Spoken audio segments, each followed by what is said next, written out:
আলাইকুম। আশা করি আল্লাহর রহমতে সবাই ভালো আছেন। আজকে আমি কাঁকরোল দিয়ে মাছ দিয়ে রান্না করবো আর লইট্টা মাছ রান্না করবো। এখানে আমি লবণ, হলুদ, মরিচ, ধনিয়া দিয়ে দিন কাঁকরোলটা ভেজে নিলাম, কারণ কাঁকরোল আমাদের ঘরে বেশিরভাগ বাজারটা খায়, কিন্তু কাঁচটা কাঁকরোলের সংখ্যা কম দিতে, তাই আমি রান্না করবো একটু মাছ দিয়ে।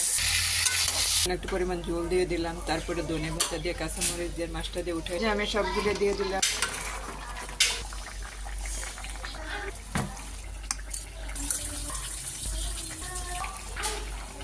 মশলাটা দিয়ে দিলাম। এখন আমার লইট্টা মাছটা দিয়ে দিলাম। যে এখানে আমি টমেটো দিচ্ছি, লইট্টা মাছ, কাঁচামরিচ, ধনিয়া পাতা সব কিছু দিচ্ছি। ধনিয়া পাতা দিই নাই, একটু পরে দিব। পাতাটা দিয়ে দিলাম আমি।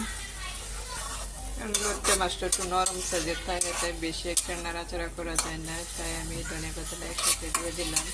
এই যে আমার রান্না করা শেষ। আজকে আমি লইট্টা মাছ রাঁধছি, আর এখানে কাঁকরোল দিয়ে আমি তেলাপিয়া মাছটা রান্না করছি। কাঁকরোলের সংখ্যাটা কম ছিল, তাই 3টা কাঁকরোল দিয়ে আমি তেলাপিয়া মাছটা রান্না করছি।